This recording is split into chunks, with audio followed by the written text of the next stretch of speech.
Revan opened his eyes, as if responding to the Sith's voice, though in truth he had sensed his approach from the moment he began to descend the staircase.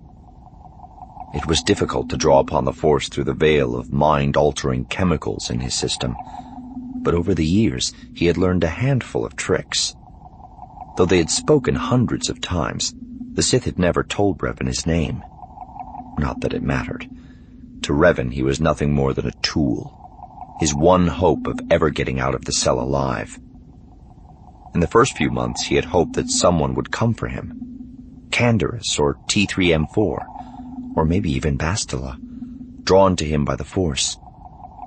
But as time passed, his drug-addled brain finally realized he was truly alone. He had tried reaching out to Bastila with the Force, but the drugs and the vast distance of an entire galaxy must have stopped her from sensing his need. He'd almost given up once he realized there would be no rescue. His situation seemed hopeless. And then his muddled mind seized on the Sith interrogator. It was clear the red-skinned being was subservient to the withered hag who had been present during the early interrogations. It was also obvious that he was more than just a thug hired to torture information out of prisoners. Revan had sensed the Force in him. He had incredible potential. Fortunately for Revan, he was also arrogant, overconfident, and ambitious. Over the course of many months, Revan fed that ambition with tiny crumbs meant to draw the Sith Lord in. He spoke of his past, knowing his triumphs over Malak and other powerful individuals would feed the young Sith's desire to rise above his current station. Revan also made a point of bringing up the Force regularly. He'd once served the dark side, and he understood its insatiable lust for power.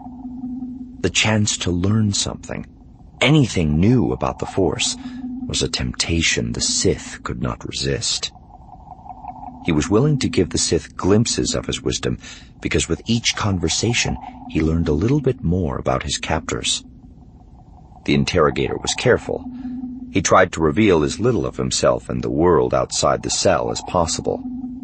But over many months and hundreds of conversations, it was inevitable some things would slip. To facilitate the process, Revan had carefully forged a relationship with the anonymous Sith, establishing a familiar rapport that made it easier for the Sith to unknowingly open up about himself, even as he thought he was using Revan. His efforts had been well rewarded. Over the past 3 years, he had learned much about the Sith society the Republic believed to be extinct. He knew they were ruled by an emperor. He knew they controlled hundreds of worlds. About a year earlier, he'd learned the name of the female who had overseen the first few interrogations. Her name was Nyrus, and she was one of the Emperor's hand-picked advisors. At one point, his captor had let slip that the Emperor was secretly planning an invasion against the Republic. More important, he had revealed that he and Nyrus, along with many other Sith, were determined to stop him.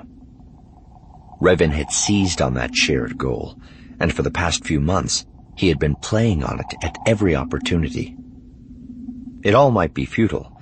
All his efforts might amount to nothing more than a game he was playing, merely to help pass the endless hours of his incarceration.